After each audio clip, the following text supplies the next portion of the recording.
Welcome back to BTF and Dubs OTG Goss. How are we, brother? O to the O to the N to the E. What's crack-a-lacking, man? Rone in the house with OTG. I like What's it. I happening, like it, man? man. What's happening? It's been a minute. Sorry, everybody. Work, heat, sickness, health. We're here. We're back.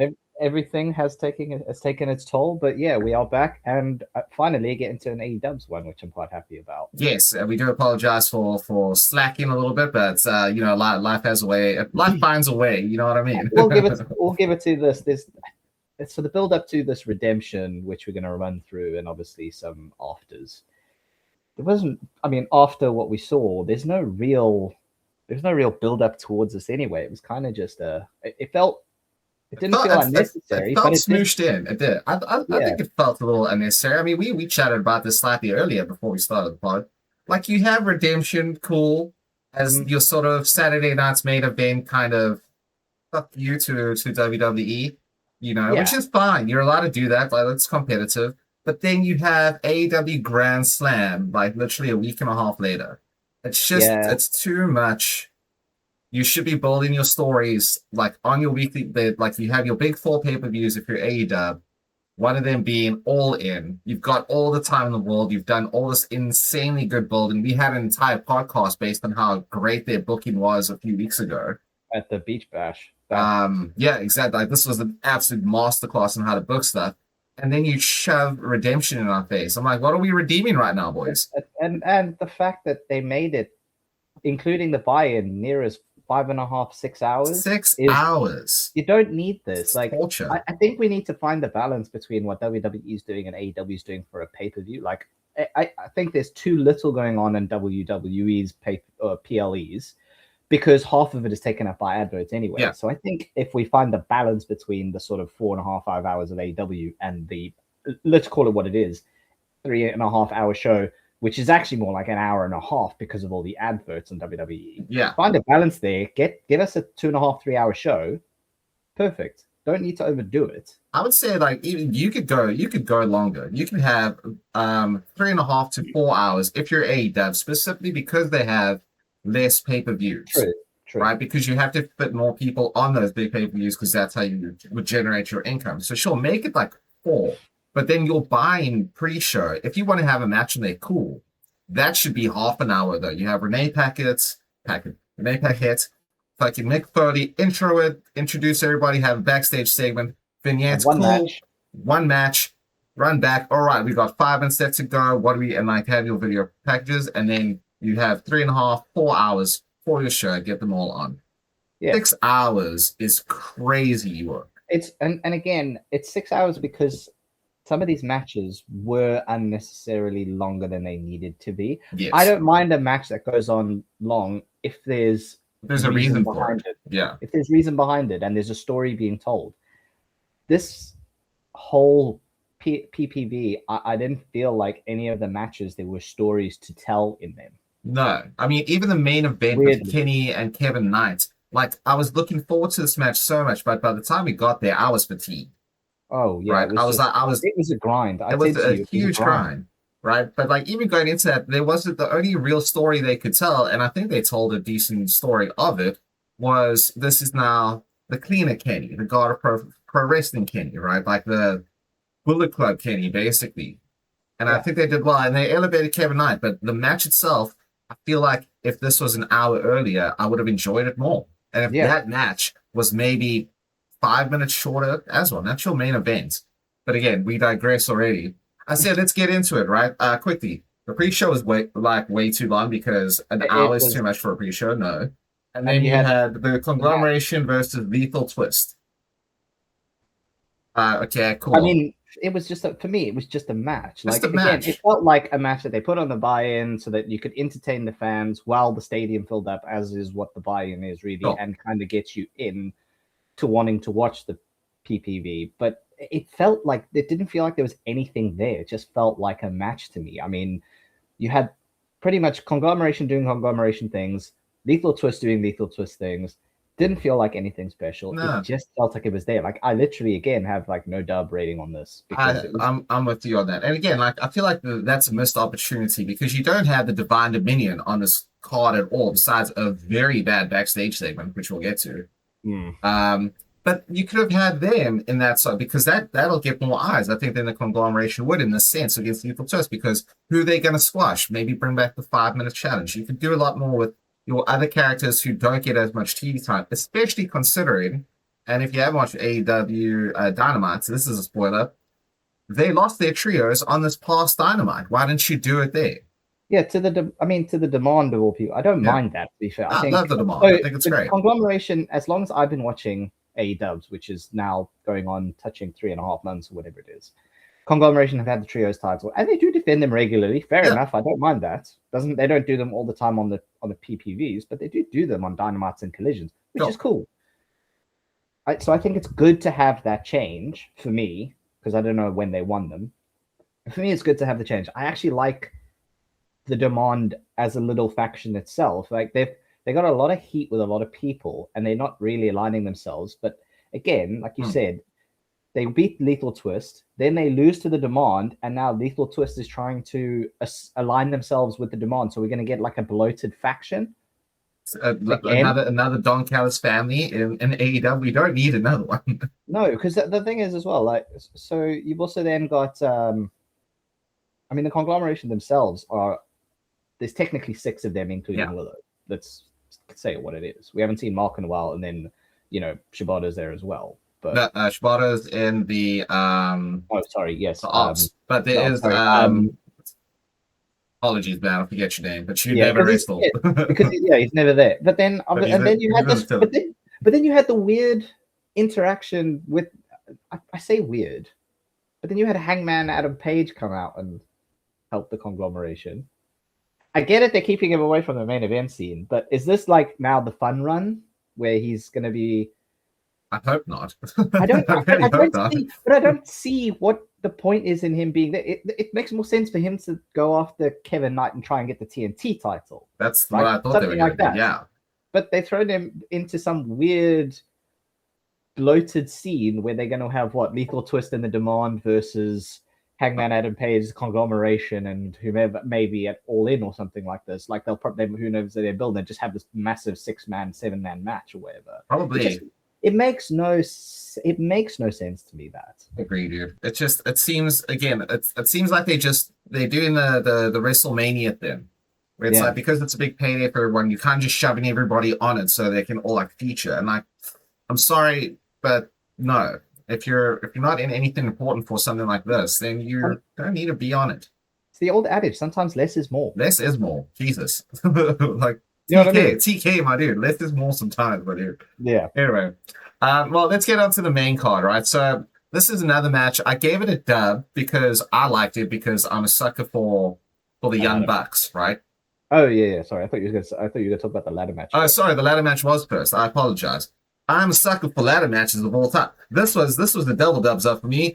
I like ladder matches. I thought it was dope. Beast Mortars kicked ass. He looked cool. I was unsure about the winner because I initially, when I first started watching it, I was like, I've got Jack Perry for this. Yeah, I had the same thing. I didn't think so. First of all, off the bat, I didn't think Beast Mortars, Commando, or El Clone would win. No. I mean, no disrespect. All three of you are dope, but no. Because we've already seen Commander take on Kyle Fletcher, so that was just no for me. Yeah, and we also saw him in this past Dynamite take on John Moxley, which he also lost. So I guess you very much bottom right now. But anyway. Yeah. But so my 3 would have been between Nick Wayne, Jack Perry, and Speedball. I also had the inkling of Jack Perry, but then I remembered that they were in Canada. And I forgot that Speedball was Canadian at the time. But then I was like, we love Speedball Mike Bailey. I think the right would have won here. Definitely. Yes. I think that was the better choice. I just initially thought like, oh, well, because of the build that they've been giving Jack Perry with all his vignettes in the build-up, I was like, okay, this is probably his moment now. Yeah. Ladder match. But then, like you said, I was like, oh, shit, no, they're in Canada. Speedball did a quick little promo right before the match as well. I think it was either right before the match or on the pre-show. And he spoke a bit of French. And I'm like, oh, right, he's Canadian. And then I didn't click at all until like the match kicked off. It was his hometown. Yeah, exactly. Quebec. So, I mean, you're going to play into that hometown, home country advantage. right? Aren't you? Unless you really want to throw a curveball.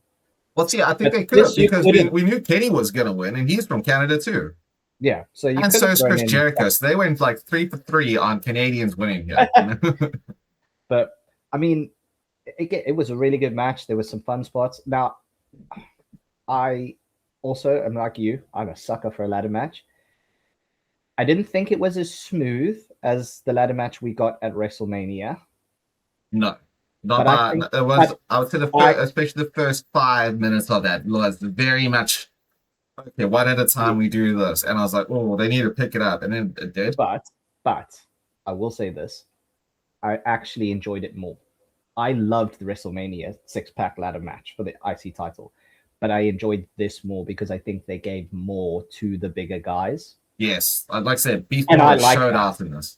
Oh, he was unbelievable. He was incredible. But you also got all your wild spots from the high flyers. Yeah, so Cologne, Commander running across the ropes like he does, like that was sick. And doing the salts onto the table and what like he is that rope run that he does, or the rope. It's crazy, I love it. Unbelievable. He is so well balanced. Literally, literally, he's incredibly well balanced. Again, like even Al Clone, as agile as he is, he's a big guy. But he's super technical. Like it's weird how he can be like as technical, like Zack Sabre Jr.-ish. Yeah. When he does stuff, and then he'll do like the crazy like 360 like no scope, a somersault flip onto somebody on the table outside as well. I'm like, but he's a big, strong dude. He's a fucking muscular like dog, you know. But I agree with you. I think the right person won. I find it bizarre that he then goes, okay, we're gonna have my match at what's it called? Sorry, I didn't even take notes of it. What next week? Grand Slam, yeah? Grand Slam at Grand Slam in Mexico. I mean, weird choice. Yeah, should he be like, no, I did it all in? I wouldn't have minded that, but I think based on some of the interactions, we could be getting Kyle Fletcher versus Okada at All In. You think that they are teasing the breakup like heavily already? I don't think they're teasing a breakup. I think it's more of they're doing it in the same way that I'm not opposed to it, but I can see it going in the same way of Okada Takeshita when they were part of the family and they put them on this big show and they had a banger of a match. I can see them doing that because I don't see Takeshita getting involved at this point. Nah. Speedball, love him a bit, but I don't see him beating Kyle Fletcher at Grand Slam because he. Kyle Fletcher also on like a generational run right now. Unbelievable. Awesome. I think we're most likely going to get Okada versus Kyle Fletcher at All In. If I'm calling my shot now, I would love that. I would absolutely love that. But yeah, I mean, like Speedball Mike Bailey, obviously, don't get to see a lot of Nick Wayne because he does a lot of Ring of Honor stuff. Yeah. But obviously when he was part of the patriarchy, I watched like he was on TV quite a bit. I always thought he was really good. He had a great match as well. So shout out Nick Wayne. And then also this past Dynamite, they had a triple threat between Mike Bailey, Jack Perry, Nick Wayne and Andrade. And again, Nick Wayne is just kicking ass right now. He's so smooth. I was like, he reminds me of very much early days TNA AJ Styles, man. I mean, I don't think that's very likely. Put him in a tag team with Speedball and let them go after like the tag title. Put him in a tag team with Jack Perry. It will give Jack Perry a little bit more stuff to do because I like him as a singles wrestler, but I just don't think he's there yet. I suppose it's not a bad idea because obviously I don't know when Luchasaurus is back. I mean, we've seen him on bits and bobs, but I don't know when he's back officially. I mean, last time we saw him in any match capacity, he was behind the barricade during the Stadium Stampede match. Taking a selfie with Andrade and Wig. So never forget. It was wild. But anyway, we digress already. So I think cut into the crux of it. Right choice. Speedball Mike Bailey won the ladder match itself. Yeah, started a little bit slow for my liking, but again, they were just feeding each other out. Picked up big time, great spots, good winner. I mean, this got a double dubs up for me. This was dope. It was absolutely great way to start. It got me out of my slump from the pre-show. Yeah, I was like, all right, if we're gonna get another All In or Forbidden Door, I'm with it. I thought they started hot, so they got to keep that momentum. Yeah, always a problem if you have 4.5 more hours to go. Yeah, it's always going to be it's we said it's a grind, and I don't think it kept the pace. But obviously the Young Bucks Death Rider match, which was again Mox and Will Ospreay. So I'm a little bit torn on this match because, like I said, I do. I'm a sucker for the Young Bucks. I like their tag team style. I like how smooth they are. This was one of those matches that went on far too long. Yep. I mean, the big spot coming out of this was the clashing of heads between Ospreay and Nick Jackson, which essentially like took Nick out of the match for a while because he was suddenly being like very woozy and out of it for a big portion of it, and then John Moxley saying to Will, take him out. So I wonder if he is actually got a slight like a minor concussion. I think he does. The reason I say this is because obviously, so spoiler, Young Bucks win there. Yeah.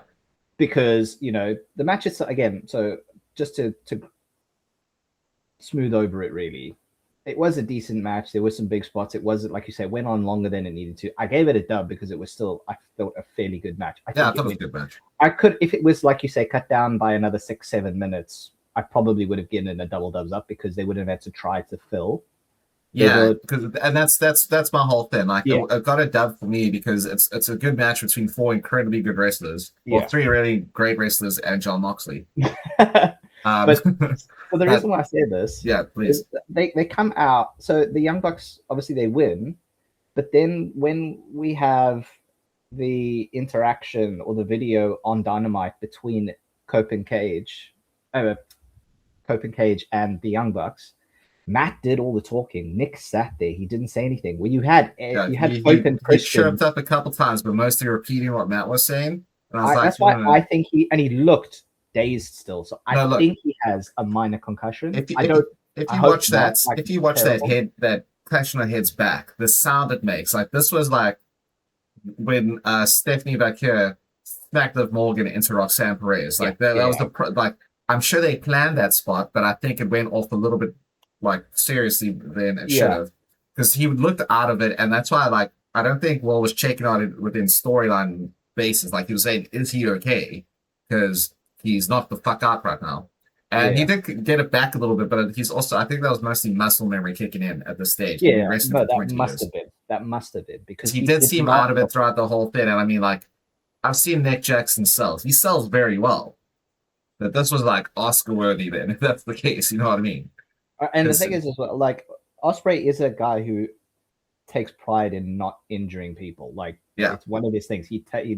So when they obviously clashed heads and Nick, you saw, was glazed, he was like, whoa. Ospreay was like, "Are you like saying to the ref, like, check him, like, are you okay?" I don't think it was a bit. I genuinely. No, I think.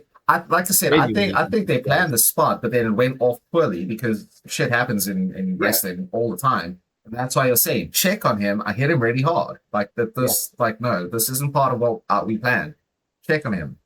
Yeah. But anyway, it did sort of filter into the actual storyline of that match because the whole idea was, Mox telling Will Ospreay, land the killing blow. We've got him down. Now's the time. We've taught you this. Be brutal about it.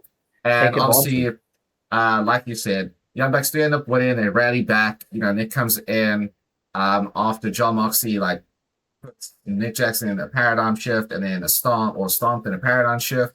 But he got the chin, was going to stomp it on the chin, you know, John Moxley stuff.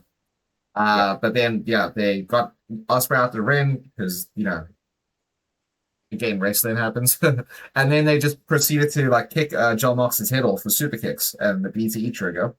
And they got the dub, and then so that's basically the match. It got a dub for me. And the thing is, and the thing is as well, is it Nick who does when they do their, not the BTE trigger, but the pile driver? Yeah, he's the one that flips. I think they would have gone for that if he was okay, but because he wasn't, they were like, "No, don't do that. We'll let's just kick the shit out of him and do the BTE, like you say, do the BTE and done. Like, just finish it there." Because that's good wrestling. That's good calling it on its in ring, calling some audibles. Like that's what you got to do. If this match was a little bit shorter because of that, I would have preferred it more because at one stage when they rallied, I'm like, they're rallying, but they're not rallying. Like, this isn't building up to, like, this is the finish. It's like they're trying to, but Nick's still out of it. So, again, this could have, like, maybe one of the audibles should have been like, okay, let's, like, we'll cut out a few thins here and there. Not everybody has to get their stuff in. Shorten it a bit. But, again, got a dub for me. I did enjoy the match itself. I did. Like I say, I also had it as a dub. It would have been more, but I think it was a good match on between, like you say, between 4 stalwarts of AEW. So yeah, exactly. And then obviously with Mox telling Will, like, you need to go for the killing blow and stuff. They had a little bit of a argy-bargy right after the match, like, wow, why didn't you do what I told you? He's like, nah, like, I'm not out here trying to, like, hurt people. Yeah. That's not what I do. That's what you do. So, we lost, move on. That comes back a little bit later on towards the main event, which we'll get to. Yeah. Then we have, this might not be in order, but I have here Kyle Fletcher versus Bandito. So that was the next one that I had on I did have. I thought it was a great match. I had this as double dubs up. I gave it a dub up. This is, again, one of those things where it's like, I didn't believe Bandito was going to win the international championship from Kyle Fletcher, so it probably could have been a little shorter. Yeah. But they made Fletcher look absolutely, like, unstoppable throughout this match. Like, I mean, he's so good. So is Bandito. Yeah. But yeah, they definitely made sure that everyone knew, like, no, Kyle Fletcher is like the next big thing. Yeah, like, he's a big deal. Well, I gave it the double dubs up because this showed more of a resilience in Kyle Fletcher than anything, because Bandito was on top for 70-75% of this match. Yeah, I don't know so much if I agree with that. I would say it was like 60-40 in Kyle, but again, like, I mean, I thought Bandito had a bit more control. Like, I know, but at the same time, I did think it showed more resilience because Bandito hit him with a shit ton and Fletcher found a way. And again, intelligence in the ring, the spot where he reaches out and he grabs the rope or wherever he puts his wrist on the rope. But you have to be in your spot, has to be perfect if it's just going to be that close. It does help that he has, like, gigantic arms. Yeah. He's got the orangutan arms. It was really good. I found his attire, obviously, it was a different attire. It was like that maroon and was it gold or whatever it was? Yeah, I would say gold. Yeah. But then he had the pink underneath his knee pads, under his. So it was very, like, odd to have that. I don't know. Yeah, because then also, like, on this past Dynamites, he was also just wearing his regular pink. Yeah, so it was with a fairly what's the word? Cultural appropriate headrest. He had like he had the headband on, which was it looked a bit weird. I was okay, maybe it's an Australian thing. I don't know. So this is the thing. Obviously, Kyle Fletcher won. Like I say, didn't he retained? Yeah, winning. He retained. It was really, like I said, I really enjoyed the match. One of the better matches on the card for me. Yes, I would definitely agree with that. Because these are, like, so far these have been double dubs or dubs up, and it doesn't stay like that, everybody. No. And so with this as well, why I enjoyed it is there was a bit of a nervousness to it from the start when Bandito got him in the suplex pin immediately, and it was close. It was close. It was close. I think it was a little bit more close than Kyle Fletcher wanted it to be. Yeah, and I thought, okay, that set a tone, because Fletcher was a bit like, oh shit. That's where I thought that, like, Fletcher, like, sort of took the advantage of the match, because, like, I think it kind of, like, also he was like, oh shit, I need to lock in here. Shit his pants. So I did like that. I did like that part. It was a good match. I mean, there's not much to say. Like, Bandito and Kyle Fletcher just know exactly what they're doing. The one thing I have to point out, like, I know we're just sort of cruising through these at this point, and I've got nothing wrong with that. But the one thing I have to point out, the frog splash that Bandito did to Kyle Fletcher from the top rope to the floor outside, he looked like he landed on Kyle's head with his knee. I thought he did. How the hell he's not concussed? Beyond me. Nah, I saw that too, and I rewound it. I was like, oh, I think he got him. I genuinely think he got him there. But Trooper, really nothing happened. But Trooper, as he is, carried on like a professional. I mean, that must have also hurt Bandito, because I can just imagine, like, coming down, like, if your knees didn't hit Kyle Fletcher's face, then they hit the floor. Yeah, I mean, those knees are, like, shattered, buddy. but I mean, that's the one thing that I was like, that shocked me, where I was like, holy shit, how is he either not concussed? Yeah, for sure. out like a light. But I'm glad you saw that as well. No, well. I did. Again, I watched it multiple times. I was like, oh damn, So I do that now when everyone gets busted open. Like, just also quickly to digress. This past Raw where we had Raquel Rodriguez versus Sol Ruca, and Rodriguez broke her nose. I must have rewound that like 3 times because like I was like, where did it happen? And then I was like, oh, there it is. There it is. I see it. It's like the Lyra Bailey. It's very much like the Lyra Bailey one. For a square full-on elbow. It's just like, oh, okay. I was like, okay, cool. There it is. You saw like, that did she hit the apron? Anyway, but yeah. So how Carl Fletcher survived that is beyond me. Again, like, listen, there's a reason in episode 0 when we're giving our like best like newcomers that actually like races to look forward to, I put Carl Fletcher at number 1 before he got injured and came back. Like, he is killing it right now. I think he's so good. He's so good. He's unbelievable. But again, this is why I say I feel it's the Okada Fletcher match. Yeah, sure. Because I would love to see that. I would love to see that match, but I think if you're gonna do that, you got to get Okada out of the Don Callis family and make him his own singles wrestler away from it, because I can't keep going back to the whole Proto Okada, and then like Okada's just like this jealous like dude who was like, it's my title, I actually want it. Like, move it away, make him a babyface. I want to share Okada. And the thing, so again, the reason why I say I'm leaning to that is we've seen it multiple times now. Even though they talk about Proto Okada, you've had the tag match where Fletcher hit him by accident. Yeah, you have them with their snarky comments and jibes at each other, like lighthearted, but you tell that they're there, just like what happened on Dynamite or Beach Break a few weeks ago. Yeah, like, so that's what I'm saying. That's where I feel it's going. I know Takeshita and Okada have this rivalry thing going, but it might be that Takeshita kind of goes, "This, you're actually better than this." Like, gives him a word of warning or a word of advice, just being like, "I know we hate each other, but you're better than this. Yeah, you don't need to be doing. You don't need to be doing that thing." Like, to try and get him away rather than him winning or whatever, and then them ousting him like they did with Takeshita. Yeah, sure, fair or enough. Like you say, he splits on his own accord because he's been there for a while now, from my understanding. It's been there, yeah. Since he's been in AEW, he joined the Don Callis family. I don't think it's a bad thing keeping him there, but we've seen that people can do better out of it. Like, Andrade is pure point. Yeah, absolutely.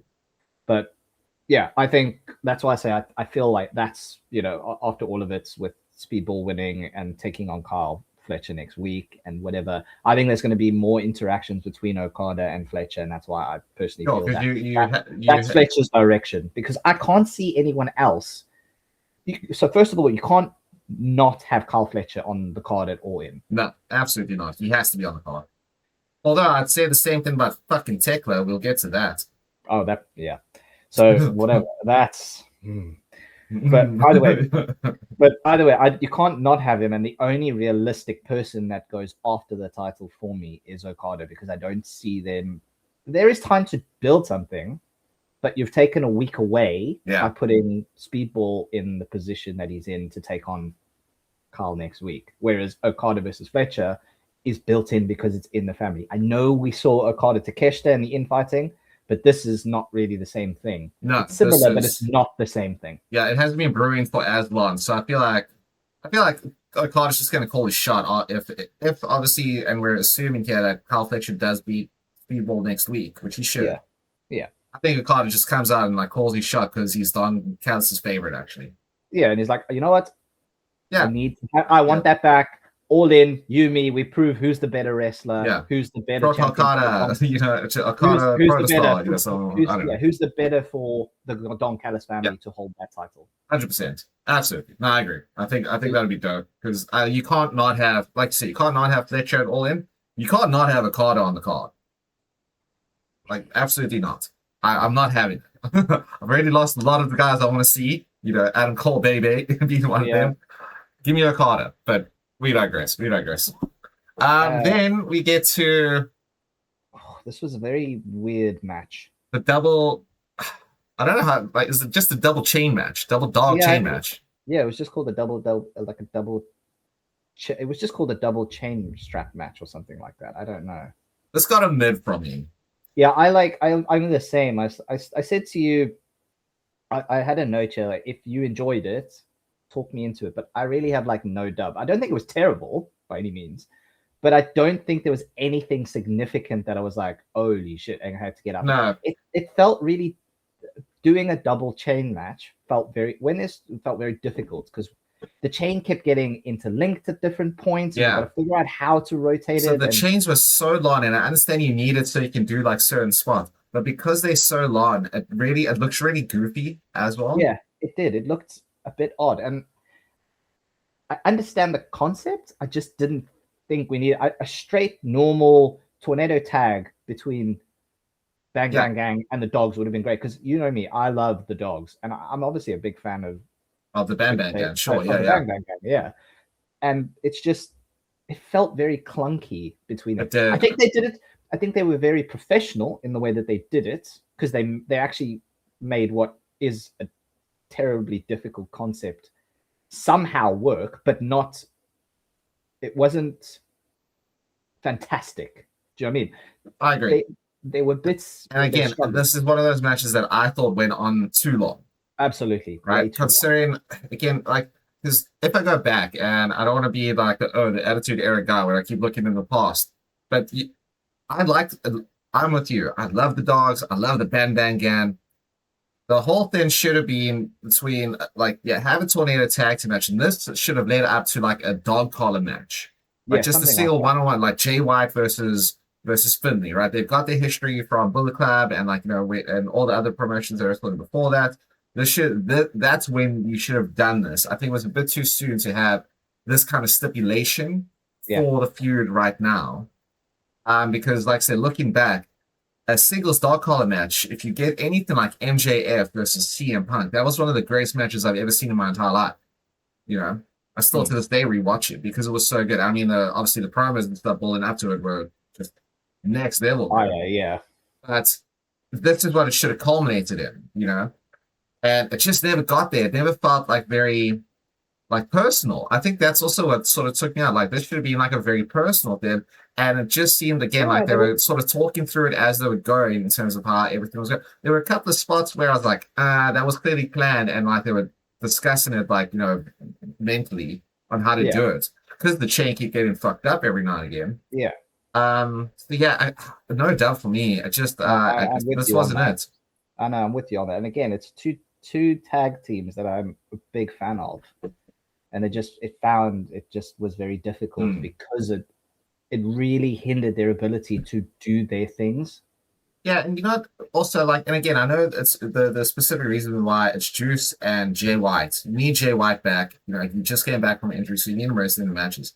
But I feel like this is also doing a disservice to the Guns themselves. Like I would have had the Dogs go up against the Guns in this.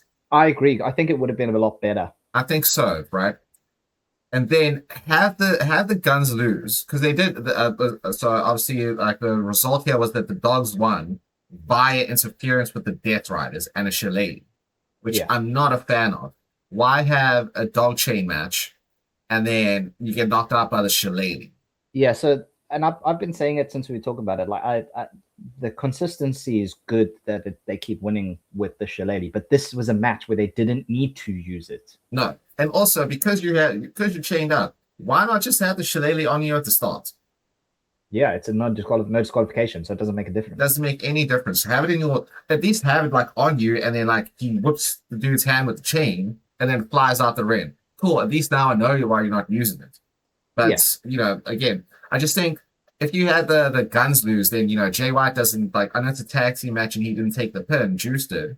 Yeah. You can like fuel that feud because now the Dogs are still cheating even more. Still don't know why the Death Riders are getting involved with them, like at least not to that capacity. So the Guns could have like had like more of a chip on their shoulder to try and take them out, at least like run interference next time. It just felt like this was a missed opportunity to showcase the Guns again and have Jay White like still be the de facto leader, be like, listen, if they're gonna keep doing this, Finley, I want you one-on-one, dog collar match. That's how you get there. Yeah, and you know what? I can go with that because I could probably see, in a way, the way this is going, I can finally probably see Jay White doing something like that, saying, you know what, I'm had enough of this tag cage match. Shit. You and me. You, me, one-on-one. The lady on a pole match. Shillelagh on a pole match, all in, whatever, like that. Because you don't have to. I don't mind if the Bang Bang Gang on, but I think it's difficult having Finley with Connors.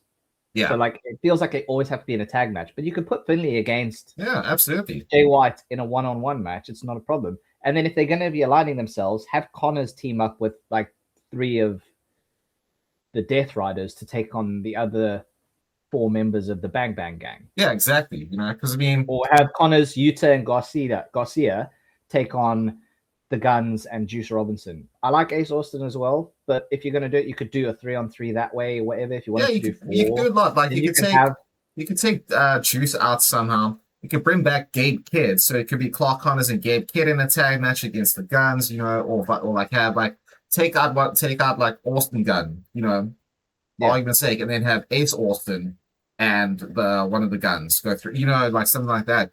Because you have enough people that you can add to the dogs that isn't the Death Riders, because Death Riders are very much like Judgment Day to me at this stage. Like, it's done. I'm bored. I was bored a while ago. The whole stuff at the Will Ospreay was interesting to a point, but thank God that's over. You know what I mean? Yeah, I mean, the only other way that it's like, again,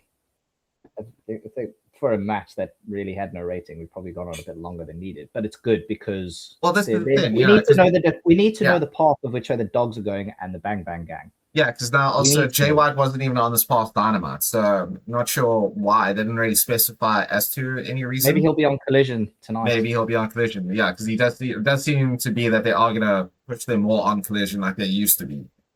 Which I hope not, because I think Dynamite could use the Gun Club, But again, there's so many people on the roster at this stage, it's a little bit difficult to keep it. Anyway, moving along swiftly. Then we have the TBS Championship match, Maya Wall versus Hikaru Shida.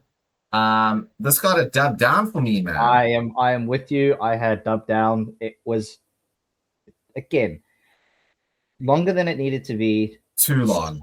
So slow. There was I didn't feel any emotion. I didn't get any story in the whole thing. There was nothing to it. I don't mind that Maya World won. I do. I have an issue with it. No, I don't mind. But also, Shida winning and then her losing it at Redemption made no sense to me. That's where I have. That's where I have the issue. It makes no sense. Just put her on Maya World. You had the opportunity to do it. Give it to her there. Have Hikaru then come in with her kendo stick and challenge Maya for it and have Maya retain. So then you got a strong champion. She beat a former AEW World Champion one-on-one, and you can move forward from there. Hot shot in this belt like this doesn't do it any favors at this stage, because Hot potato. See, now we've had this discussion 1,000 times with Gotti. I do like hot potato when it makes sense. Yeah. This doesn't make sense.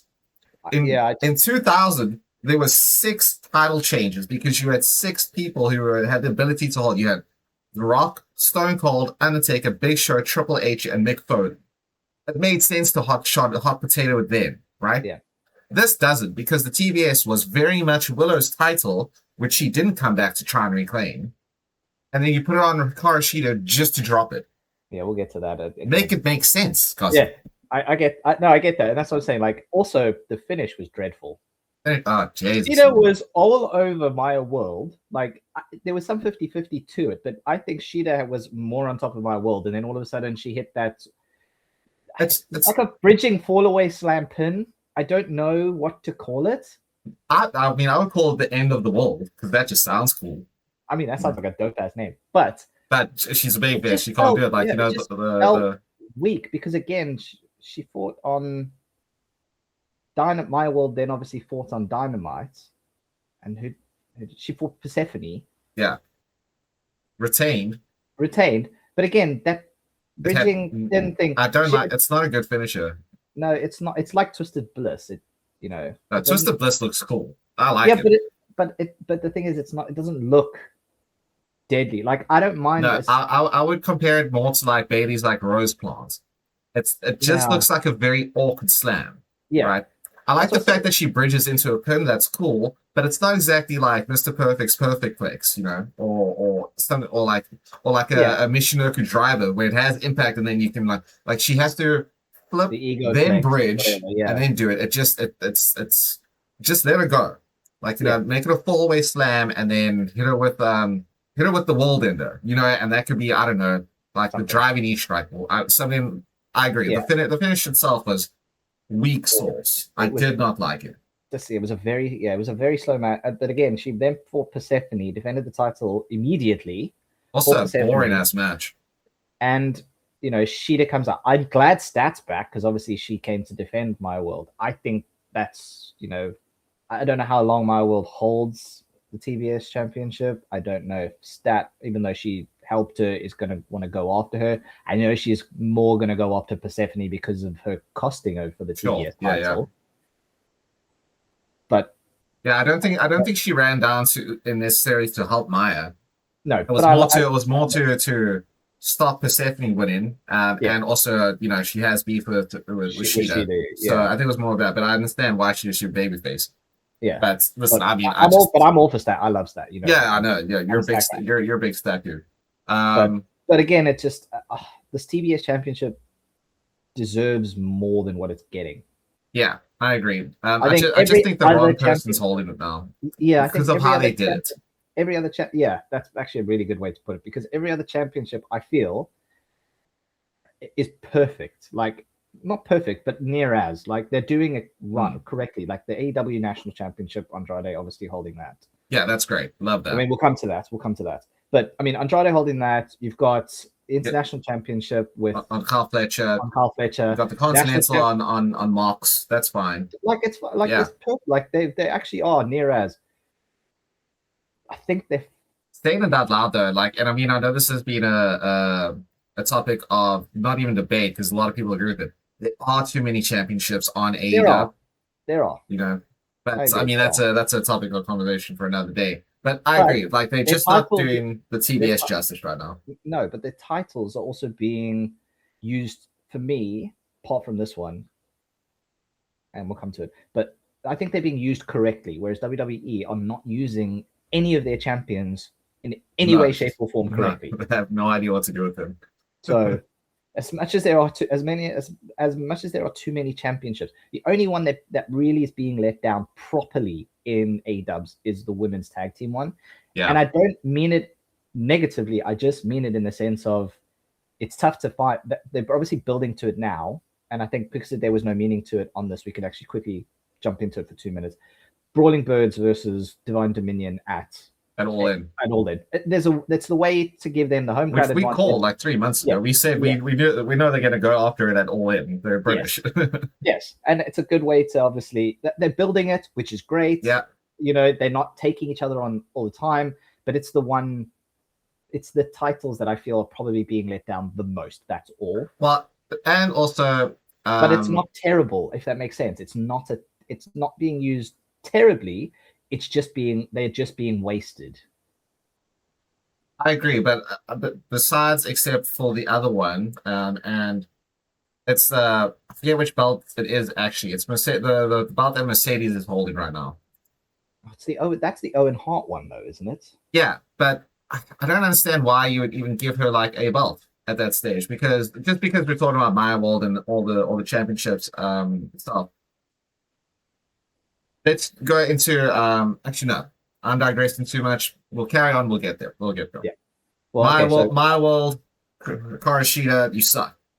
That was down. Yeah. So that again. So My World won. She took the championship off. Done. That's it. It's whatever. Then we have the AEW World Tag Team Championships, which is Cope and Cage versus the Death Riders of Park and Claudio Castagnoli. It's got a dub down for me as well. I'm not gonna lie. Yeah, I had no dub. I had no dub on this. The only reason why I didn't give it a dub down, right, is I like that it was just an old school tag match. You didn't have to create these stupid stipulations, even though they're champions anymore. Like, you didn't have to have these stupid, ridiculous. Look, sometimes a regular match just works, and I feel and I felt like that was fine, but it was also a match that just felt unnecessary. That's why I gave it a dub down. I felt like this is the match that didn't have to be on this card at all. Yeah. After the feud that Cope and Cage had with the Dogs for a bit, where they were attacking them, I really, really enjoyed that.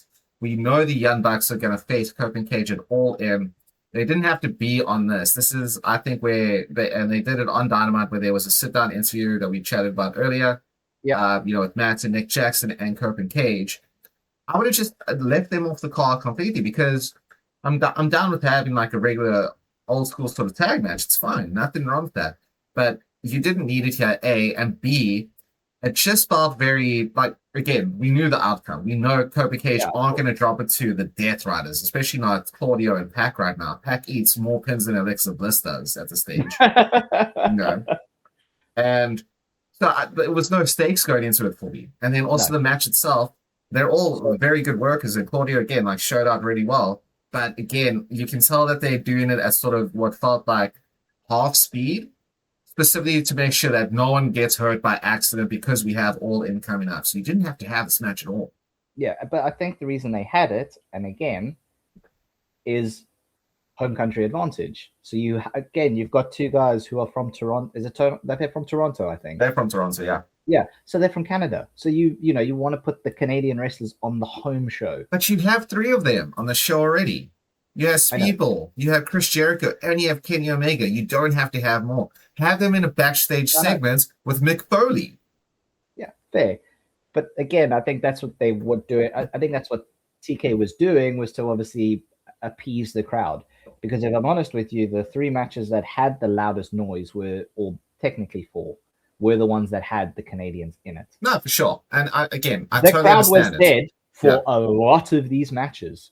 The Maya World one specifically, as well as the Willow Nightingale Takeover match. Like they were also you could hear it was like you could hear crickets. And I don't know if it's just the crowd or if it's because of the matches. I don't know. But they weren't really that loud. Even the Bandito Fletch match, it was like the crowd was up for it.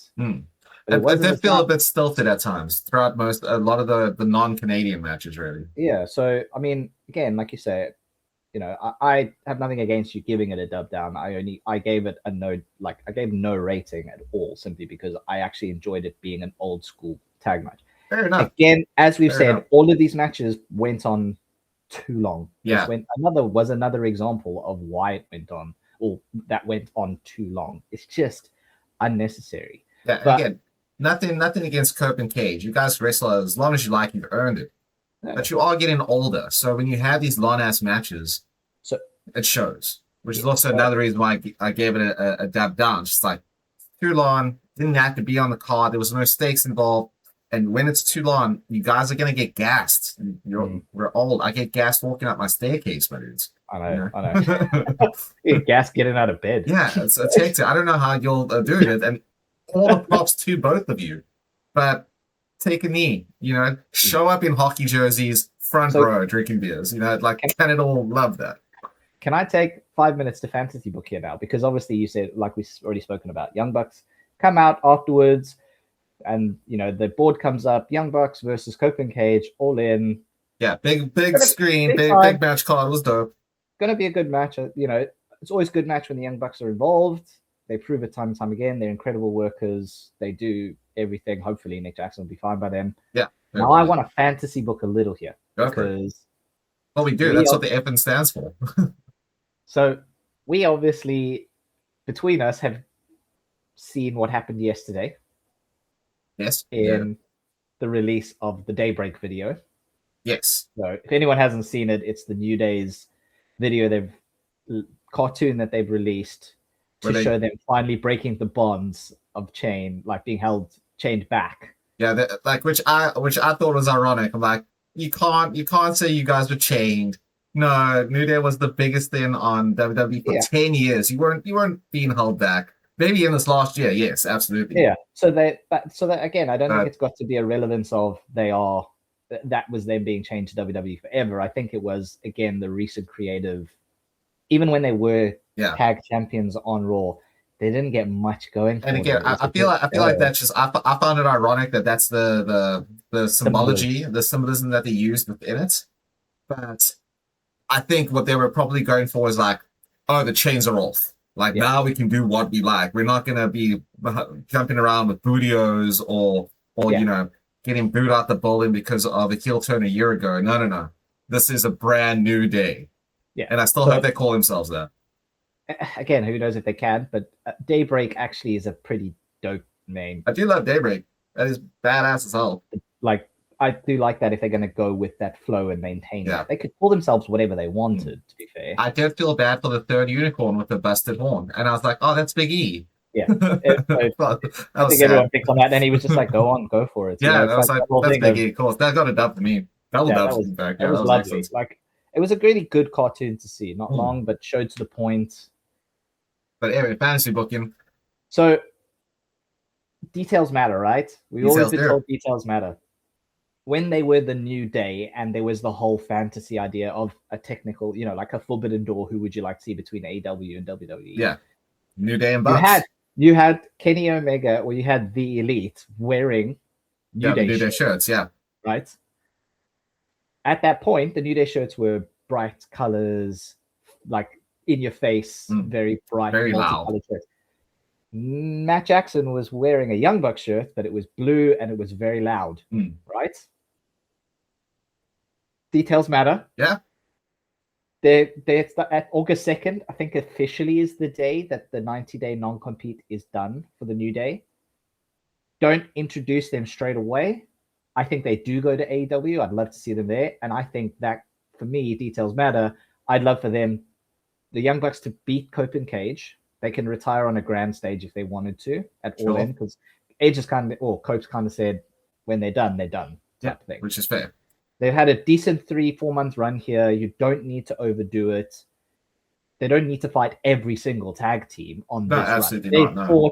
They fought FTR to win it. Great match. They've obviously fought the Dogs. Great little interaction. Love that, yeah. They obviously now have fought the Death Riders. They're going to fight the Young Bucks. Let the Young Bucks win, take the titles back, and then have Daybreak debut at All In. The place will go fucking nuts. We'll lose our minds. And we will have two of the best tag teams of the last decade going up against each other. Or even, so you could say 15 years if you want. I don't even think that's fantasy booking. I know that's going to happen. So why not? Spoiler, everybody. But then that's what I'm saying. Like, details matter, right? Matt wearing the bright colored blue shirt, which is what Kenny Omega was wearing in the video, was the Bootio's blue shirt. Yeah. For me, that it's like we would call in the New Day debuting at All In as soon as they got released. Don't even give us teasers. Well, maybe give us a few teasers, but nothing that really defines it to be. No, I think this is just a behind closed doors, Hardy Boys returning at WrestleMania type. Same thing. That's exactly what I'm picturing right now. But I agree. I want that to happen. Make it happen. So that's all I'm saying. Like, whatever their contract was, TK at WWE, give them that, because the only reason they left was because TKO tried to slash it in half or whatever, and they were like, "No, we're the New Day." They just, it's irate. They probably won't be on as much, because they obviously wanted the TKO wanted to restructure. Probably terrible. I don't think they'll be on as much as they had before they left WWE. But it's the principle, I think, that they for sure. It's exactly the same as like why Mox won't go back, or why Shelton Benjamin and Bobby Lashley, like, they don't get shown an absolute ton on AEW, but when they do, it's a big deal. And I think I think that's what the New Day are looking for as well. They still want to wrestle, they still want to be known as New Day and go all over the world and wrestle great teams. AEW is the place to do it. Yeah, and they'll have a much easier schedule, and that's what they want. So go for it. I'm super happy with that. I'd be awesome with that. Cool. Yeah, no, well, like I say, fantasy little thing there, but done really. So yeah, we'll look out at All In at Wembley. We'll have a look at the merch there. If we see any like super brightly colored shirts, we'll know. Oh yeah, we'll know. We'll know. But moving on. Then we come to the no holds barred match between the Painmaker Chris Jericho and Tommaso Ciampa. I got a dub for me because I think it went a bit long. Otherwise, it would have gotten double dubs up. But I like myself a really stupid street fight, and this had the dumbest shit you could ever see. This had a lot of stupid things. So I was wanting to probably give it a double dubs up, but I gave it a dub because the ending was fucking weird. Yeah, like I like the Montreal crowd chanting "This is murder" because they were not wrong. No. So essentially, the ending of the match, we'll just cut to the ending, was they were trading shots back and forth. There was a code breaker here. There was a one-win, a fairy tale ending off the apron through a table, which is a great spot. Both busted wide open. Tommaso Ciampa via sandpaper, and then I'm pretty sure Jericho had a text. Hilarious. Jericho emptied out a bag filled with hockey pucks that had text glued to them. So there was a lot of spots involved in that. That's how, and then scraping across the forehead. So I think they missed an opportunity there because obviously they had this spot where, like you say, you love a stupid street fight. They had the spot where obviously Ciampa played into it because he's from Boston, pulled out a Bruins jersey, put that on the building, really get the heat on him. Great heel again, great heel work. Yeah, play to what the crowd is going to react to. Perfect there. Then they had the toy plushie thing. The mascot, the mascots, and he obviously starts attacking that, and then Jericho treats it like it's precious and whatever. I did like it. I think they missed a spot because he obviously pulled out the hockey puck and started bashing this mascot with the hockey puck. If Jericho pulled out those hockey pucks for a reason with tacks, he should have wrapped Tommaso Ciampa up in the ropes and then played. I thought he was going to do that the whole time. I was like, that's the whole point. That's why they brought him out, right? Yeah, not just to do slams on him.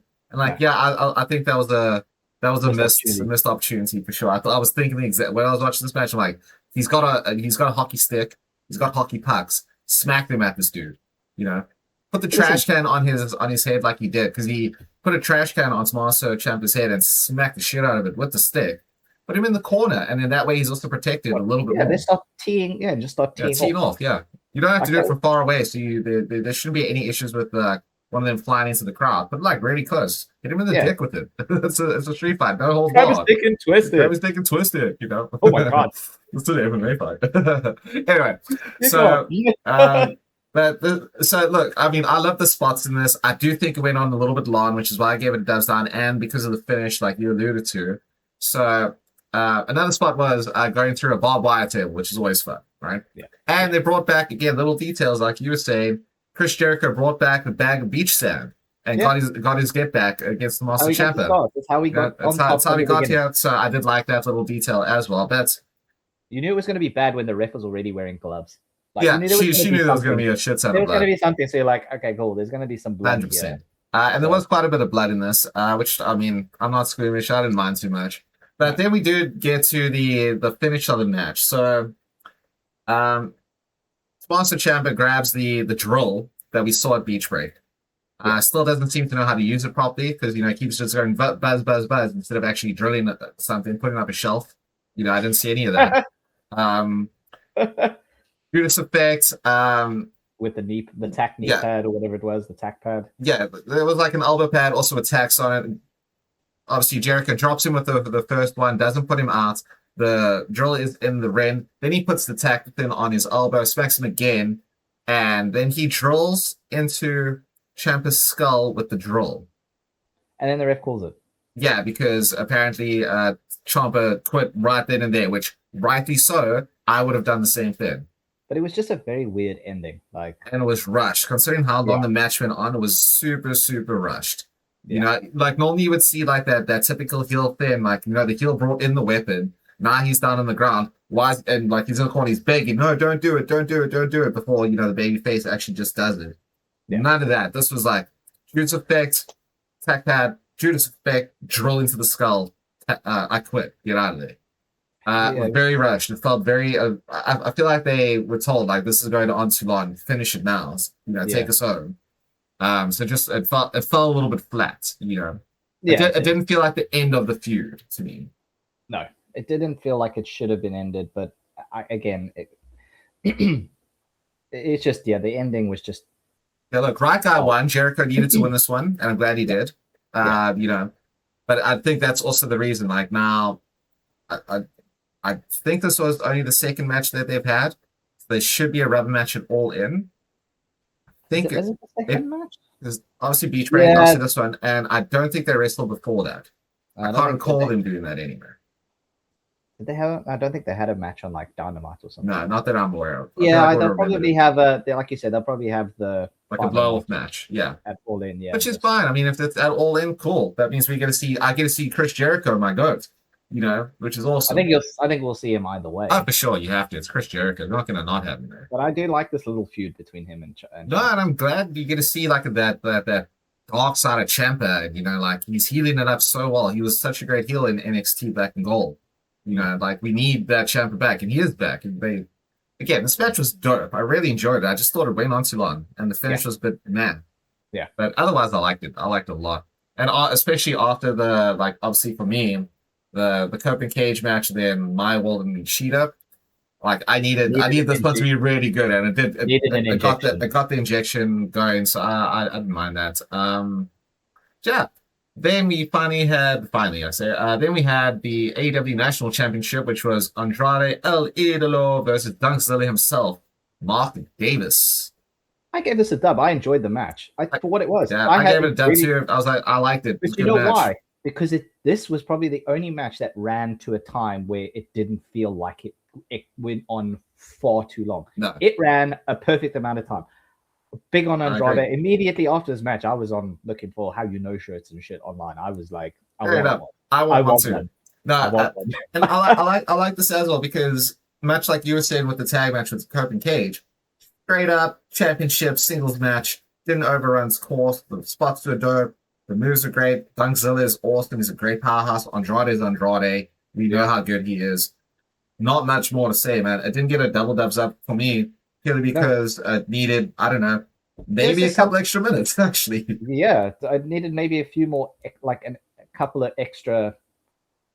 Maybe maybe more like another flip from moonsault to the outside, or someone going through the commentary table, something like that. Yeah, something like that. I agree with you, but it was still a dub for me because it was a pure wrestling match, and the right person won. No interference as well, which I really enjoyed. That was great.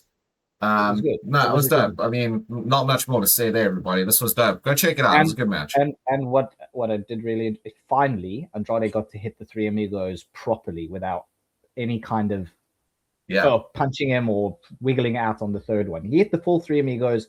Cool. I actually, you don't get to see someone do them. No, someone always interrupts it. Yeah, every single time. So it's just like small things like that. Like again, it's small nuances in a match that you see that just make it better. I will say just one thing on it is I don't like that Mark Davis didn't sell the Dias de los Muertos as long as I feel like he should have, because obviously I still believe that should be Andrade's finisher. I think the DM is more like a setup move to come, sort of get them all wobbly. Yeah, it's like Sammy's exploder into the corner. You do that, and then you sort of wait for them to get up from the DM, and then you hit them with the Dia de los Muertos. Exactly. I just think because I felt like Mark Davis kind of not undersold because he did sell it very well, but he seemed to get up too quickly from it, considering how much they are like pushing it a bit forward. But then obviously Andrade gets the DM on him because he has to be standing for you to do that. But again, I think that they just flip those around. DM as is groggy getting up, boom. The signature move is the DM and the finisher is exactly. But I mean that's nitpicky on just me being a nitpicky son of a bitch. Yeah. This was a dub. Actually, I talked myself into it. Double dubs up. This was dope. I really enjoyed it. Actually, I'm gonna give double dubs up. Yeah, we're talking about it. Yeah, I agree with you. It was also again probably one of the stronger matches on the card, just for what it was as a pure match. I agree. Then. Then we got a double dubs down. I gave us a straightforward double dubs down. We don't give a lot of those out. No, the unholy abomination of a double dub down. Yeah, like this. Listen, and like it's a big part of this is because of the finish and who won, but it's mostly because this match also sucked. It was not good. It was slow. It was boring. Dude. I hate to say that, and the thing is, I don't think we've said that about a Tekla match. No, at all. Never not once this year. Boring. It was dull from start to finish. It didn't seem like there was any passion in there. There was no sort of because there wasn't any. And this is what we were saying in our entire previous podcast. I think we spoke about it for half an hour on how it should go down between the three of these people in it. So it's obviously Willow Nightingale, Tekla, and then Mercedes Moné.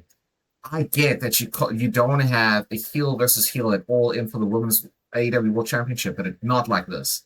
No. You could have done it, or don't have it at Redemption.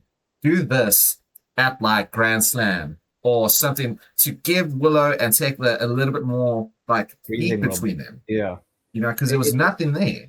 No, it was literally after Beach Bash or whatever, Tekla got in, Willow wins, Tekla wins the Casino Gauntlet match. Tekla gets in, hits that sort of truck spear that we spoke about, and then that's how it kind of get to that point. But it made, and I'm furious with this because I like Willow Nightingale, but Tekla carried that title like a proper heel champion. Look, there was a massive gap when Toni Storm dropped the title. Not because any other women like wrestlers didn't do a good job with it, but like she was so good at it. It felt like it just wasn't as elevated was, and Tekla brought it right back up to that thing, in my opinion. And she did up until this match. This even the segment, I'm sorry, the segment with Willow Nightingale in the ring on Dynamite was awful. It wasn't needed or necessary. I get it, to try and hype up the Mercedes Moné Willow Nightingale match. You have so much time to do that now. But it just felt that segment went on forever. Yeah, too long. Too long, my God. And again, that's nothing against Willow. It's just I don't think it was right to, like you say, why didn't she just go straight off to TBS? Why did we have to rush her getting the title to take on Mercedes? I'm not interested in that match. I would have been interested in Tekla versus Mercedes. Yeah, absolutely. If they find a way to incorporate Tekla in and make a triple threat, I'm fine with that as well, because then you do have Babyface taking on two heels who are going to have heat with each other in the match, but not directly against each other. Well, I think they kind of have to. And this goes back to the finish of this match, this dreadful, dreadful finish. Because it wasn't like Willow had like some ultra grandeur like rally against Tekla. Basically, Sky Blue came in, obviously to help Tekla at one stage because she was down for the 3 count, put her foot on a rope, and then cool, whatever. Tekla's up, and then she loses to a backslide. Yeah. Your AEW Women's World Champion lost her title with a fucking backslide. I'm not. I couldn't believe like the injustice here. Justice for Tekla, my dude. I want that shirt. I know. That was honestly. And again, do you know what it is? Well, really, like, it's pissed me off now. But you know what really got to me as well is obviously Tekla's move set is so varied, and she still managed to do a lot of her moves against Willow. Now, Willow is obviously a bigger, stronger opponent. More of a powerhouse wrestler, sure. Yeah, but the fact that she got up straight away when Tekla did her spider suplex, that pissed me off. That pissed me off because like you're not selling. No, but not once was Willow put out to be like a Brock Lesnar or an Obafemi or a Jacob Fatu or like type wrestler. Or a Darby Allin where she like rallies and like gets back up after every hit. Like you have not built her up like that. She's just a fun wrestler who wrestles for fun. Yeah. Which is fine. Which is good. Like there's entertainment value there. But Tekla, that spider suplex is a move and a half. Like it's great. For her being the powerhouse wrestler, for Tekla to do that, she should feel that more because she's got more coming down. Exactly. But she got straight back up. He didn't sell shit, dude. I was pissed about it. I was so pissed about it. This whole match pissed me from start to finish. So angry. And it like you said, it's weird. Like I understand if Tekla loses, like she'll still put on a match. It felt like she just really didn't actually, and I don't want to say this because I really love Tekla, but it felt like she wasn't interested because she obviously knew that she was going to have to drop the belt. It felt like that, like from the get-go, dude. And it's like she wasn't heating it up as much in the ring as she normally does, like spitting at the crowd or like calling everybody a bitch, Yeah, it felt like she just was not interested in this match. Yeah. And I'm not surprised because I don't think Willow should have won. No, I agree, dude. I don't think Willow should have been in this match at all. At no stage should this have been the case. That's just But I mean, double dubs down, and like you said, we do not give that out. Even the Maya World Hishida one wasn't a double dub. No, they got a dub down because it was boring as shit. Didn't make a lot of sense. This sucked. This was terrible. This sucked so badly. It kind of ruined the rest of the evening. And I was like, well, now we still have one match to go, and I just sat through 4 hours of this to get that stinker. I'd rather have had that like first and then be like, oh, okay, well, it can only get better. Yeah, exactly. We'll have the ladder match next, Yeah. Like, cool. You've given me this like shit feeling, make me feel better with that ladder match. Cool, I can understand. Fine, 100%. I would have, if that was the case, I probably would have given like just the dub down because of 2-1. Yes. But no. Like you said, to get through that slog and then that happens, no.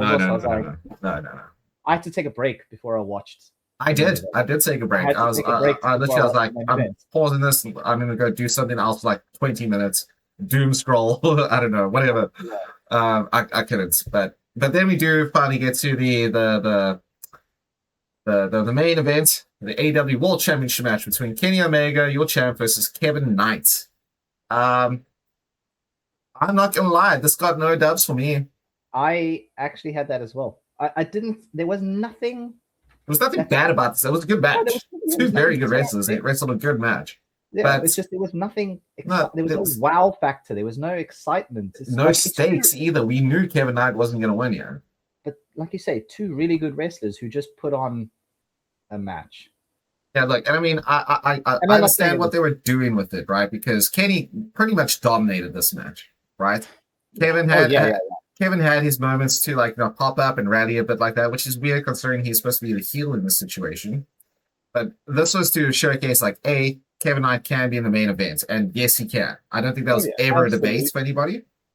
So I appreciate them just like reaffirming that for us. Cool, I'm happy. Kenny's obviously the god of pro wrestling, but that's what they were trying to show us. Like, this isn't Kenny from like previously. Oh. This is cleaner Kenny. This dude hits you with 7 V triggers and puts your ass down. So in terms of that, they did a great job. But I wasn't really looking for that. I kind of wanted like a speedy, like sort of the up and coming young lion versus like the old like champion, like Kenny Omega, It was odd because they didn't. It felt like, how do I put this? Kenny can go at speed, right? Yes. But this just felt like they hindered Kevin's ability to use his speed, so they could preserve Kenny. Yeah, they sort of like neutered like Kevin Knight, be like, no, don't go. Because he started doing the heel stuff. We started doing more holds, and he slowed the pace. That when he was getting his when he was coming back a bit, when he was having his mini rallies, he wasn't just going fast and going gung ho like he normally does. Like what made him the wrestler that he is to win the TNT title. It was just like he was doing the heel stuff, and it wasn't necessary for this match. No, there's a time and a place. Yeah, and again, he only just turned heel, so I like you can still do your half line because he did a coast to coast, which is very much a babyface move. That's you get a massive pop for doing that. Yeah. So yeah, I don't know. This is like again, like you said, like more of a time and place sort of thing. But this wasn't the time or the place to do it. Not in Kenny's hometown in Canada, or like home country of Canada. Yeah.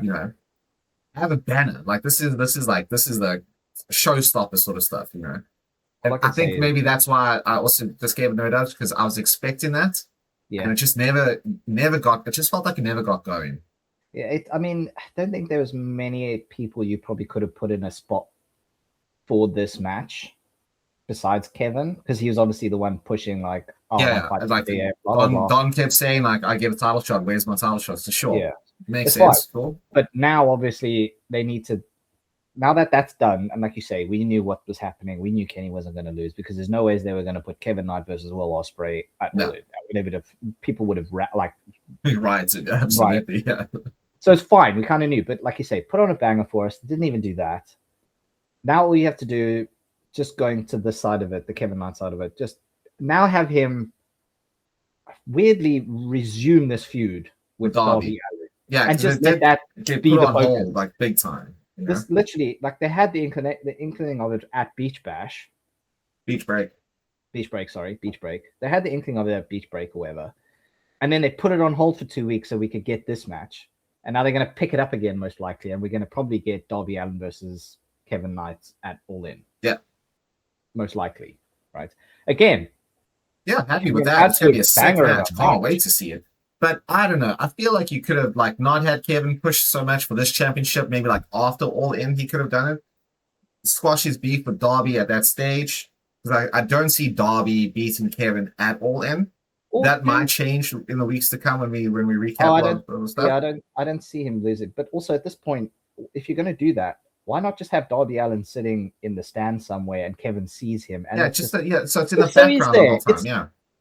We haven't forgotten that he's got this feud with Darby. Don't make us forget that, because you're going to pick it up straight away like nothing had happened, this little break.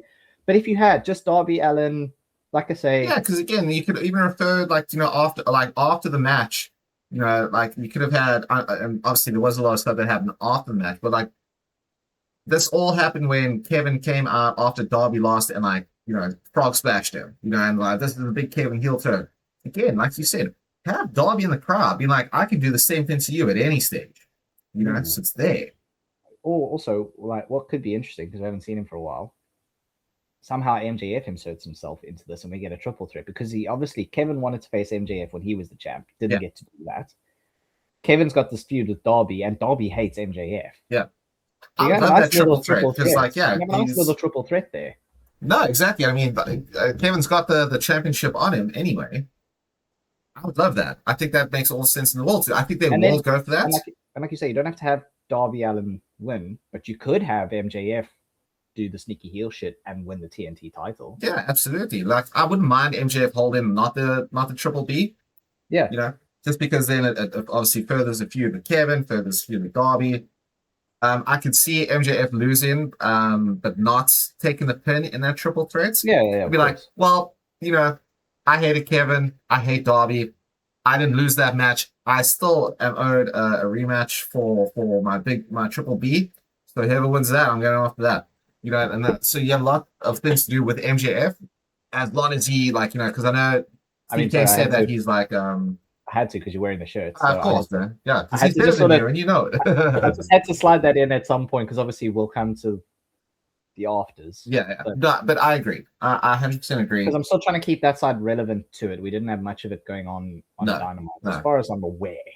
No, there was nothing. But again, this goes back to like TK did say that MJF did pick up a minor injury after his match with Kenny. Yeah, that's fine. Just as long as he's healthy, by all in, then it's obviously that triple threat is a huge possibility between him, Kevin, and Darby. That's I guess we're just gonna have to wait and see. Unfortunately, if I don't get to see MJF, I'll be pissed. I wouldn't be upset. I'll be pissed.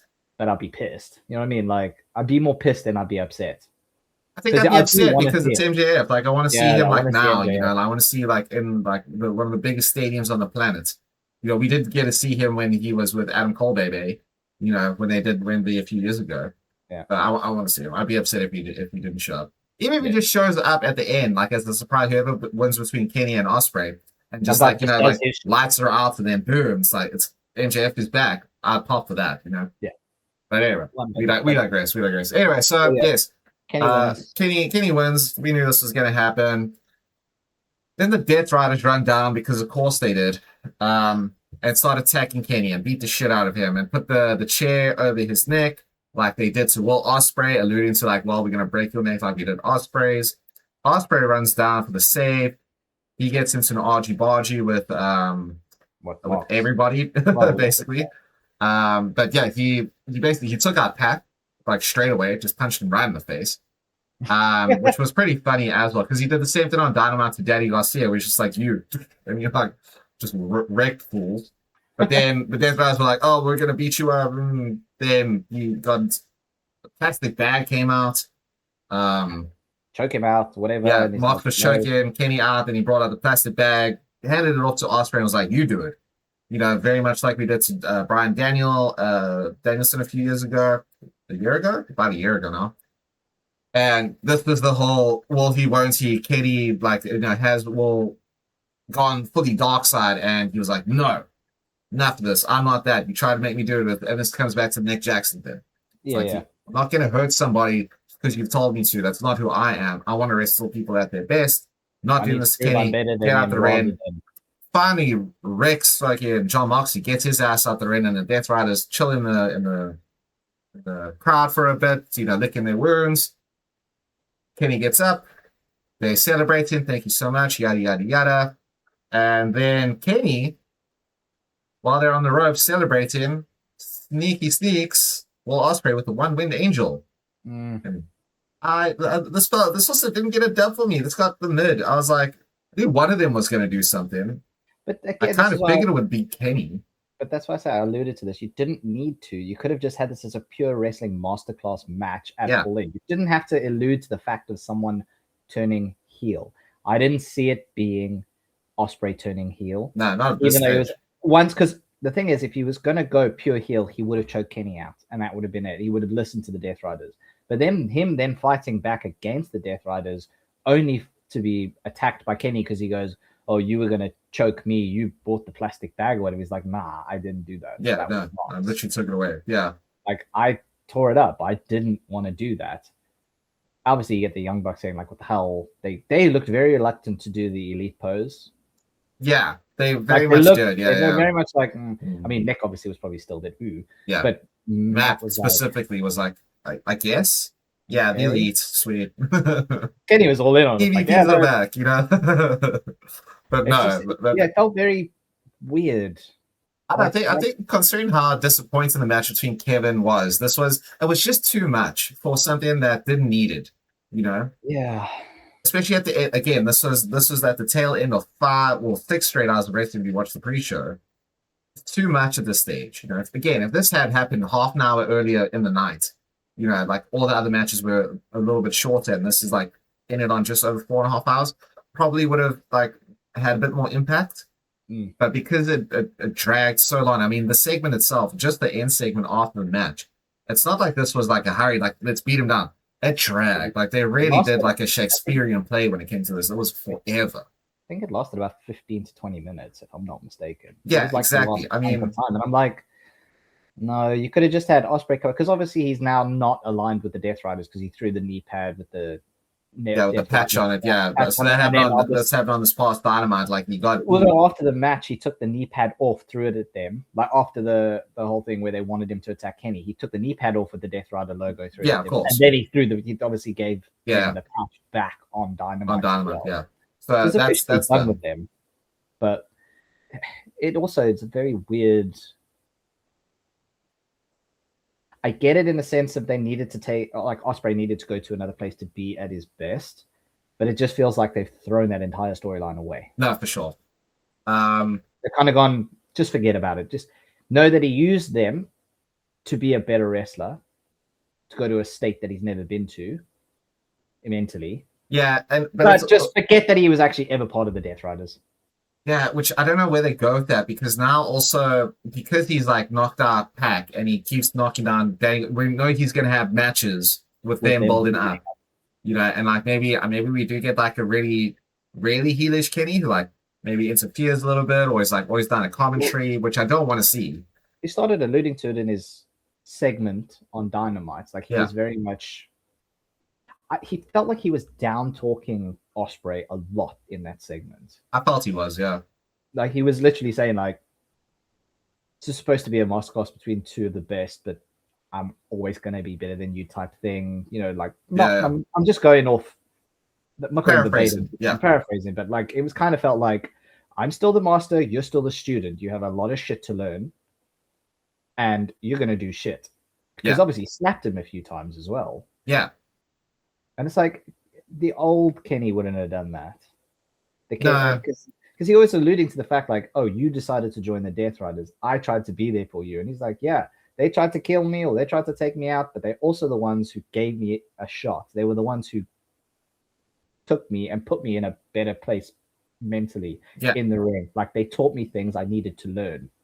Yeah, which makes sense for Will Ospreay's character. Didn't mind that. No, but it was very much Kenny. I think that segment was very much a way to get the crowd against Kenny. Yeah. But you're never fully going to have everyone against Kenny. No, because it's Kenny Omega. That's the thing. This is one of those times where I wish they didn't do it, because let's have a Rock Hulk Hogan thing here. You know, like one of them is the heel, but like we're gonna cheer for both. We're gonna cheer for both. As soon as like Kenny hits a one-win angel on Will Ospreay, I don't care how British that crowd is. We're all gonna be like, oh, this is awesome. This is Kenny Omega, you know. So I don't know. It's what it is. I think this is one of those things where we're gonna have to see what happens on Collision and next week's Dynamite at Grand Slam, because now that we got all of the, like, we got Redemption out the way, we got Beachbreaker out the way, and hopefully after next week we'll have Grand Slam out the way. And I don't mean that in a negative, like they'd stop having these things. I do think there are a bit too many of them, but it's fine. They can do what they like. Yeah.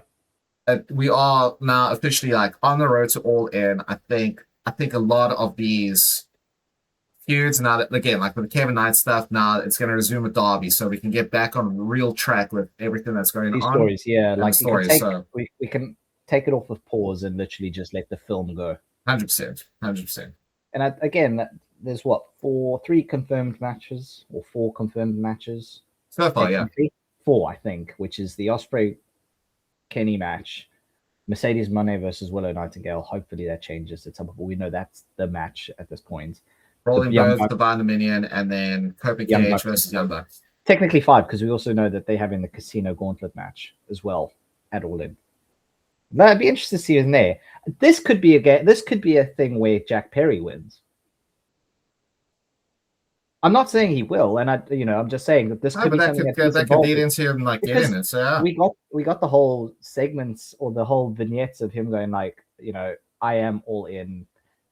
I've spent the last few years working my way around, but now I want to go for the title. I need to be AEW champion. This could be a way for you to get him his title. Absolutely. Yeah, you could shot in a match, but I mean, I suppose like I said, I think this is one of those things that we'll have to see closer. We're gonna have to see closer to the time. But yeah, so what we'll do, everybody, is obviously I know we chatted a bit about Dynamite, but we do have a collision this Thursday evening. I think there might be a bit of fallout from the Dynamite that leads into collision, because obviously we didn't on Dynamite we didn't see anything from Tommaso Ciampa, we didn't see Tekla, so we didn't see Tekla at all. That was redemption in our little hour and a half nutshell. We'll be back with Dynamite and Collision, I think. I think that's probably the best way to go about it, because a lot of things are a little bit up in the air currently. Yeah. But we've obviously got a big weekend ahead of us. A big weekend. It's SummerSlam, everybody.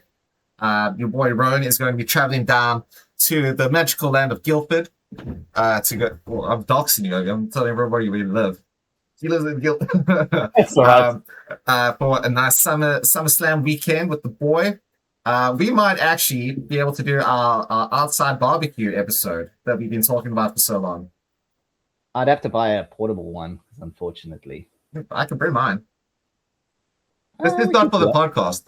This is not for the podcast. It's fine. We'll figure it out. We'll figure it out. Ladies and gentlemen, thank you so much again for listening in and watching BTF and Dubs, OTG, Guzzy. It's always a pleasure, my dog. RONE, the Rone. But yeah, we will see what happens on Dynamite. We'll see what happens on Collision, and we will see what happens on SmackDown. Actually, there's a lot going to be happening on SmackDown. You will get a predictions for us for night 1 and 2 of SummerSlam. We'll have a Raw SmackDown go home / SummerSlam prediction episode. Whether we break that up into 2, we'll see. You're just gonna have to like, share, and subscribe and find out, everybody. Yeah, that's the only way to go with it. The only way to go. You'll be getting a lot of shit coming to you this weekend. Yeah, we're finally done with the summer work schedule. More or less. So yeah, we should be back to our regular programming. Yes. Hopefully. But who knows with us, Yeah. But that's why you love us. That's why everybody loves us. We appreciate you. We appreciate you all being here with us, taking the time to listen to us, and just obviously continued support. It just means a lot to us. Means a lot, and always the continuation of everybody. Too sweet. Too sweet.